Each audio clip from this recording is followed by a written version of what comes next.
Assalamualaikum warahmatullahi wabarakatuh. Alhamdulillahirabbil alamin wa bihi nasta'inu ala umuri dunya waddin.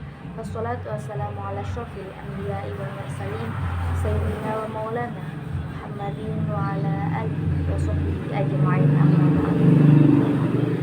Yang terhormat para alim ulama dan yang kami hormati para dewan juri serta hadirin rahimakumullah. Pertama, marilah kita panjatkan puji syukur kehadirat Allah Subhanahu wa Ta'ala, karena atas limpahan rahmat serta hidayahnya kita bisa berkumpul dalam acara ini dengan keadaan sehat dan afiat. Salawat serta salam semoga tetap tercurah limpahkan kepada beliau Nabi Muhammad SAW yang telah menunjukkan kita pada jalan yang benar, yakni ad-dinul Islam. Hadirin rahimakumullah, bersyukur menjadi sebuah kewajiban bagi kita sebagai orang yang beriman, karena tak ada barang sedikit pun dari hidup yang kita lalui terlepas dari nikmat Allah Subhanahu wa Ta'ala. Bukankah setiap saat, setiap menit, bahkan setiap detik kita selalu memanfaatkan dan menikmati fasilitas serta anugerah Allah Subhanahu wa Ta'ala? Tanpa anugerah dan fasilitas Allah itu, dapatkah jantung kita berdetak, darah kita mengalir, mata kita melihat, telinga kita mendengar, dan betapa besar anugerah dan nikmat Allah dari mulai yang terkecil sampai yang besar, dari yang terlihat mata maupun yang tidak terlihat, yang hanya dapat dijangkau dan dijamah oleh rasa dan mata hati. Andai kita mencoba menghitung anugerah dan nikmat Allah, tentu kita tidak akan mampu menghitungnya. Dalam surat An-Nahl ayat 18, Allah berfirman, "Wa in ta'uddu ni'matallahi la tuhsuha wallahu ghafurur rahim." Dan jika kamu menghitung-hitung nikmat Allah, niscaya kamu tidak akan menemukan jumlahnya. Begitu besar dan banyaknya nikmat dan karunia Allah yang diberikan kepada kita, maka kita hanya dapat memuji syukur, mensucikan dan mengagungkan atas kemahabesaran dan kemahamurahan Allah Subhanahu wa Ta'ala, memfungsikan kenikmatan itu menurut apa yang dikehendakinya serta beribadah kepadanya. Ungkapan rasa syukur menjadi begitu penting yang harus senantiasa ditumbuhkan dan dijaga dalam diri.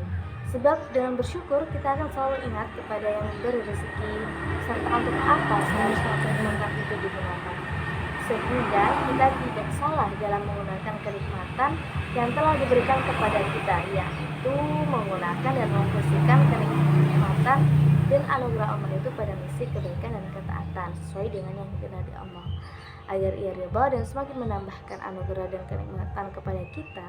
Allah menegaskan dalam firman-Nya, "La in syakartum lazidannakum wa la in kafartum inna 'adzabi lasyadid." Sesungguhnya jika kamu bersyukur, pasti kami akan menambah nikmat kepadamu, dan jika kamu mengingkari nikmatku, maka sesungguhnya azabku sangat pedih. Quran surat Ibrahim ayat 7.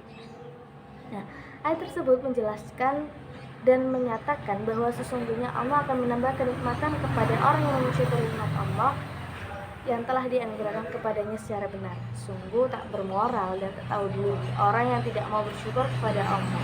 Apalagi sebagaimana telah kita ketahui bahwa sesungguhnya manfaat dari sikap bersyukur itu akan kembali kepada orang bersyukur itu sendiri, dan sedikit pun Allah tidak akan mengambil keuntungan dan pula mendapat kerugian dari sedikit hambanya, apakah dia bersyukur atau justru sebaliknya.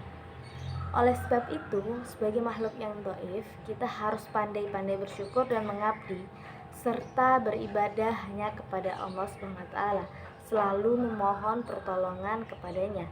Pengabdian dan penghambatan kita kepadanya harus dilaksanakan dengan ikhlas hanya karena Allah.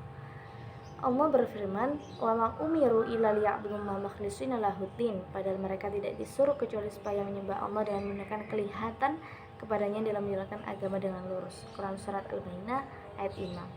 Dengan begitu, perasaan syukur itu tumbuh secara dalam yang selanjutnya akan merefleksi pada tingkat kematangan ritual dan perilaku sosial dalam realitas kehidupan sehari-hari. Marilah kita terus-menerus berusaha mensyukuri segala nikmat dan karunia Allah yang telah dicurahkan kepada kita dengan seoptimal mungkin. Kita gunakan umur kita, harta benda kita, kesehatan dan kemampuan yang kita miliki untuk berbakti kepada Allah, memberikan kemaslahatan pada diri sendiri, keluarga, dan masyarakat. Bersyukur yang benar sesuai dengan fungsi dan tujuan nikmat itu diberikan, yaitu ketaatan dan kebaktian kepada Allah. Secara tegas, Allah juga memberikan jaminan kepada dengan memberikan tambahan anugerah dan kenikmatan yang lebih baik, serta kelak memperoleh kebahagiaan di akhirat dan terhindar dari siksa neraka. Hadirin rahimakumullah, demikianlah yang dapat saya sampaikan pada kesempatan kali ini. Semoga kita benar-benar menjadi muslim yang pandai mensyukuri nikmat Allah, sehingga dia akan semakin menambah nikmatnya kepada kita. Amin, amin ya rabbal alamin. Sekian yang dapat saya sampaikan. Terima kasih atas perhatiannya dan mohon maaf apabila ada kesalahan maupun kehilafan yang tidak disengaja. Wassalamualaikum warahmatullahi wabarakatuh.